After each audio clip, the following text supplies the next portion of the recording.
بسم اللہ الرحمن الرحیم۔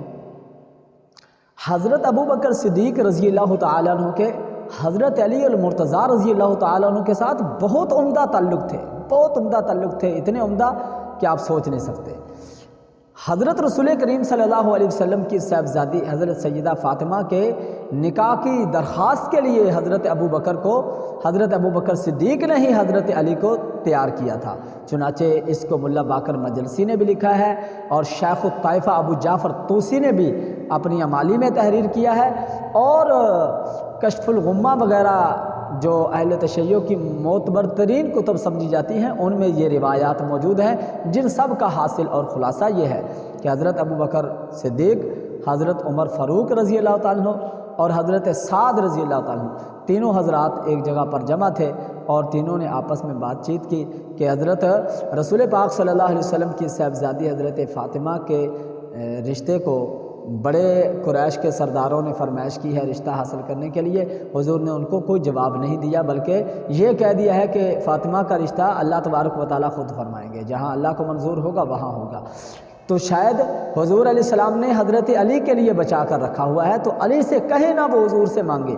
حضرت ابو بکر صدیق نے فرمایا کہ میرا خیال یہ ہے کہ حضرت علی صرف اس وجہ سے حضور علیہ السلام کے سامنے رشتے کی بات نہیں کرتے کہ وہ محتاج ہیں، ان کے اوپر فقر و فاقہ ہے اور مالی پوزیشن ان کی کمزور ہے۔ تو ان حضرات نے کہا اگر ان کو مالی کوئی مسئلہ ہوا تو ہم حضرت علی کی مدد کریں گے، تو مالی معاملت ان کی فرمائیں گے۔ چنانچہ یہ تینوں حضرات حضرت علی رضی اللہ تعالیٰ کے پاس پہنچے۔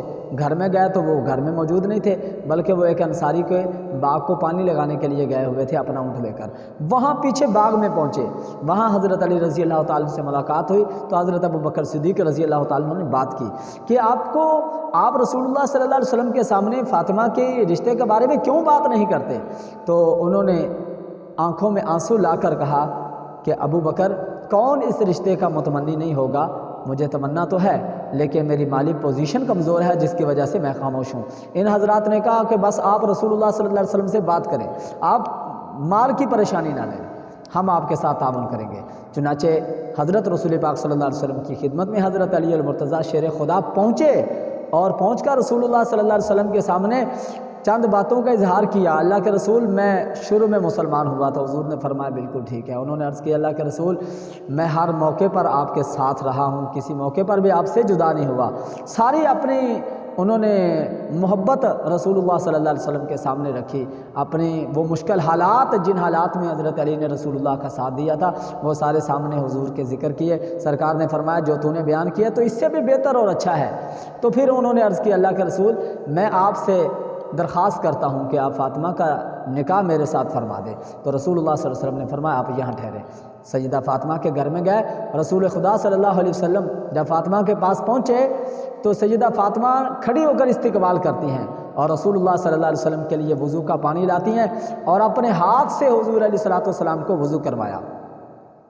شیخ الطائفہ علامہ طوسی اپنی امالی میں یہ بھی تحریر کرتے ہیں کہ حضرت فاطمہ نے اپنے ہاتھ سے وضو کروایا، ثم غسلت رجلیہ، حضور کے دونوں پاؤں کو انہوں نے اپنے ہاتھوں سے دھویا۔ اس سے ایک بات یہ بھی معلوم ہوئی کہ پاؤں کا وظیفہ دھونا ہے، مسا نہیں ہے۔ اسی لیے تو سیدہ فاطمہ نے رسول اللہ صلی اللہ علیہ وسلم کو وضو کرواتے وقت آپ کے پاؤں مبارک کو اپنے ہاتھوں سے دھویا، جوتا مبارک اپنے ہاتھوں سے اتارا، پھر آپ کے سامنے بیٹھ گئی۔ تو رسول اللہ صلی اللہ علیہ وسلم نے فرمایا فاطمہ، علی تیرا ذکر کر رہے تھے نکاح کے سلسلے میں، تو سیدہ خاموش رہ گئی۔ حضور علیہ الصلوۃ والسلام کھڑے ہوئے اللہ اکبر کہتے ہوئے اور فرمایا وَسُکُوتُهَا اقرارُهَا، سیدہ کا سکوت اس کی رضامندی ہے۔ اس سے ایک بات اور بھی معلوم ہوئی کہ جب رسول اللہ صلی اللہ علیہ وسلم نے سیدہ کے سکوت کو رضامندی قرار دیا ہے تو اس سے معلوم ہوا کہ سکوت کو ناراضگی سمجھنا ٹھیک نہیں ہے۔ جن لوگوں نے سکوت کو ناراضگی سمجھ رکھا ہے، یعنی کہ جب حضرت ابو بکر صدیق کی خدمت میں انہوں نے پیغام بھیجا، جیسا کہ بخاری میں ہے کہ میرے ابا جی کے جائیداد ہمارے حوالے کر دی جائے، تو حضرت نے رسول اللہ صلی اللہ علیہ وسلم کا فرمان سنا دیا کہ رسول اللہ صلی اللہ علیہ وسلم کا فرمان ہے کہ ہم انبیاء کی مالی وراثت جاری نہیں ہوتی، ہم جو کچھ چھوڑتے ہیں وہ صدقہ ہے، اس کو حضرت امام جعفر صادق اور حضرت امام محمد باقر نے بھی اس روایت کو نقل کیا ہے کہ علماء ہی انبیاء کے وارث ہیں، مالی وارث نبیوں کا کوئی نہیں ہوتا۔ تو سیدہ نے سکوت کیا اور موت تک کوئی کلام نہ کیا۔ اس سے معلوم ہوا کہ سیدہ حضرت ابوبکر صدیق رضی اللہ تعالیٰ عنہ سے راضی تھی۔ یہ ایک علیحدہ بحث ہے، اس پر سیدہ کی زبانی بھی رضامندی ثابت ہے۔ جی، سیدہ کی زبانی بھی حضرت ابوبکر سے راضی ہونا ثابت ہے۔ تو رسول پاک صلی اللہ علیہ وسلم بیت تشریف لائے اور علی کو آ کر خوشخبری سنائی کہ تیرا رشتہ پکا ہو گیا ہے۔ چنانچہ حدیث میں یہ بھی موجود ہے کہ جبریل علیہ السلام تشریف لائے اور آ کر خبر دی کہ رسول اللہ صلی اللہ علیہ وسلم آپ فاطمہ کا نکاح حضرت علی المرتضیٰ کے ساتھ کر دیں۔ حضرت علی رضی اللہ تعالیٰ عنہ یہاں سے خوش ہوتے ہوئے نکلے، آگے سے ہی حضرت ابوبکر اور عمر تشریف لے آئے۔ ادھر رسول اللہ صلی اللہ علیہ وسلم نے حضرت بلال کو حکم دیا کہ 6 انصار اور 6 مہاجرین یعنی ابوبکر، عمر، عثمان، علی، طلحہ و زبیر، ان کو بلا لاؤ اور انہی کی مقدار یعنی 6 ہی انصار میں سے بلا لاؤ۔ مسجد نبوی کے اندر سب حضرات جمع تھے۔ رسول اللہ صلی اللہ علیہ وسلم نے خطبہ دیا اور ان حضرات کو نکاح کا گواہ بنا کر رسول خدا صلی اللہ علیہ وآلہ وسلم نے حضرت فاطمہ کا حضرت علی کے ساتھ نکاح فرما دیا۔ تو یہ تو محبت کی بڑی واضح دلیل ہے۔ ان حضرات کا حضرت علی کے پاس جانا بھی محبت کی علامت ہے، انہیں آمادہ کرنا بھی محبت کی علامت ہے، نکاح میں شرکت کرنا بھی محبت کی علامت اور پیار کی علامت ہے۔ اس کے بعد رسول اللہ صلی اللہ علیہ وسلم نے حضرت علی کی روایت ہے، مجھے حکم دیا کہ جاؤ اپنی زرہ کو بیچ کر آؤ اور وہ پیسے لا کر مجھے دو تاکہ میں تمہیں سامان خرید دوں جو تمہاری ضرورت کا ہو۔ حضرت علی رضی اللہ تعالیٰ عنہ گئے اور حضرت عثمان کے ہاتھوں 400 درم کی یہ اپنی زرہ بیچ دی۔ جب زرہ بیچ دی اور درموں پر قبضہ کر لیا تو حضرت عثمان نے فرمایا، اے علی، اس زرہ کا آپ کی بنسبت اب میں زیادہ حقدار ہوں اور ان پیسوں کا میری نسبت آپ زیادہ حقدار ہیں۔ چنانچہ حضرت علی نے فرمایا، بے شک ان درموں کا میں زیادہ حقدار ہوں اور اس زرہ کے آپ زیادہ حقدار ہیں۔ یہ کہہ کر جب چلنے لگے تو حضرت عثمان نے فرمایا، علی یہ زرہ بھی لے جاؤ، یہ بھی آپ ہی رکھ لو، میری طرف سے ہدیہ ہے۔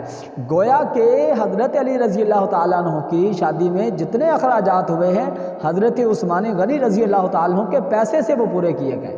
رسول اللہ صلی اللہ علیہ وسلم کی خدمت میں درائم پیش کیے گئے۔ اللہ کے رسول صلی اللہ علیہ وسلم نے ایک مٹھی بھری اور آپ نے حضرت ابوبکر صدیق رضی اللہ تعالیٰ عنہ کو دی، ایک مٹھی بھری حضرت سلمان فارسی کو دی رضی اللہ تعالیٰ عنہ، اور دونوں ہاتھوں سے ایک مٹھی بھری اور صدیق اکبر کی جھولی میں ڈال دی۔ اور سرکار دو عالم صلی اللہ علیہ وآلہ وسلم نے فرمایا، اس سے فاطمہ کے لیے ضروری چیزیں خرید کر لاؤ۔ چنانچہ حضرت ابوبکر صدیق رضی اللہ تعالیٰ عنہ بازار کی طرف تشریف لے گئے، ساتھ بلال بھی تھے، حضرت عمار بھی تھے اور کچھ دوسرے حضرات بھی رسول اللہ صلی اللہ علیہ وسلم نے ساتھ بھیجے تھے۔ تو یہ حضرات جس چیز کو پسند کرتے، پسند کرنے کے بعد حضرت ابوبکر کو دکھاتے، حضرت ابوبکر صدیق پسند کرتے تو وہ پھر خرید لی جاتی۔ تو جتنا سامان سیدہ کے گھر میں خرید کر بھیجا گیا ہے علی کے پیسوں سے، وہ سارا کا سارا حضرت صدیق اکبر رضی اللہ تعالیٰ عنہ کا پسند کیا ہوا سامان ہے۔ جب رسول اللہ صلی اللہ علیہ وسلم کی خدمت میں ایک قمیض پیش کی گئی، ایک اوڑھنی، ایک پیاری خیبری چادر سیاہ رنگ کی پیش کی گئی، 2 گدے پیش کیے گئے، ایک بنی ہوئی چارپائی پیش کی گئی، مشکیزہ پیش کیا گیا جی، اور 2 پیالے پیش کیے گئے، رسول اللہ صلی اللہ علیہ وسلم نے ان کو پسند فرمایا اور فرمایا کہ اللہ تعالیٰ اہل بیت کے لیے اس میں برکت دے۔ تو اس روایت سے بھی معلوم ہوا کہ کس قدر محبت ہے حضرت ابوبکر صدیق کو حضرت علی سے، حضرت رسول اللہ کو صدیق سے، صدیق کو رسول اللہ سے، یعنی آل رسول اور اصحاب رسول کے درمیان کس قدر پیار تھا کہ رسول اللہ صلی اللہ علیہ وسلم نے حضرت ابوبکر کے ہاتھوں سے یہ سارا سامان جمع کروایا اور خریداری کروائی۔ اس کے بعد جب رخصتی کی باری آئی، نکاح کے بعد رخصتی کی باری آئی، تو وہ مکان جس میں رخصتی کرنا منظور تھا اس کو حضرت سیدہ عائشہ صدیقہ رضی اللہ تعالیٰ عنہ، سیدہ ام سلمہ رضی اللہ تعالیٰ عنہ نے لیپا اور اس کی لپائی کی اور اس کو زیب و زینت سے مزین کیا۔ تو بڑے عمدہ اور اچھے تعلقات تھے۔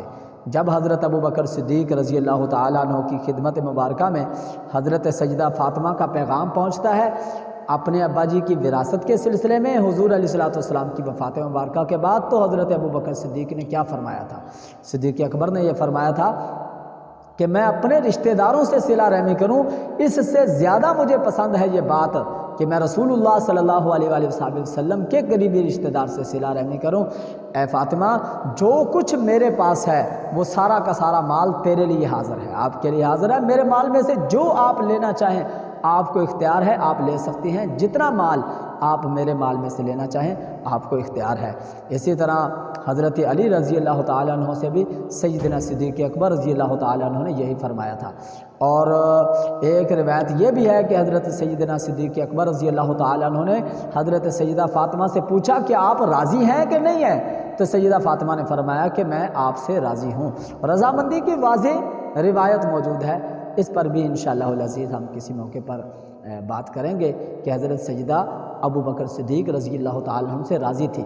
ایک بات بڑی قابل غور ہے، وہ یہ ہے حضرت رسول کریم صلی اللہ علیہ وسلم کی حیات مبارکہ کے اندر حضرت علی المرتضیٰ رضی اللہ تعالیٰ عنہ اس مال کو جو فدق وغیرہ ہے اس مال کو حضرت علی اپنے ہاتھوں سے تقسیم کرتے تھے۔ حضرت ابو بکر صدیق کے زمانے میں بھی اس مال کو حضرت علی المرتضیٰ رضی اللہ تعالیٰ عنہ اپنے ہاتھوں سے اہل بیت نبوی صلی اللہ علیہ وسلم میں خرچ فرمایا کرتے تھے۔ اس سے بھی محبت کا بڑا ثبوت ملتا ہے کہ ان حضرات کا آپس میں بڑا اتفاق اور اتحاد تھا۔ اور حضرت علی المرتضیٰ کا مسجد میں آنا، حضرت ابو بکر کے پیچھے نمازیں پڑھنا فریقین کی کتابوں سے ثابت ہے۔ اور جب حضرت علی مسجد میں آتے نماز کے لیے تو حضرت ابو بکر اور عمر پوچھتے ان سے کہ رسول اللہ صلی اللہ علیہ وسلم کی بیٹی کا کیا حال ہے؟ تو حضرت علی رضی اللہ تعالیٰ عنہ ان کو حال سے مطلع فرماتے کہ کس حال میں ہے۔ اس سے بھی معلوم ہوا کہ بڑا گہرا تعلق تھا ان حضرات کا حضرت علی المرتضیٰ رضی اللہ تعالیٰ عنہ۔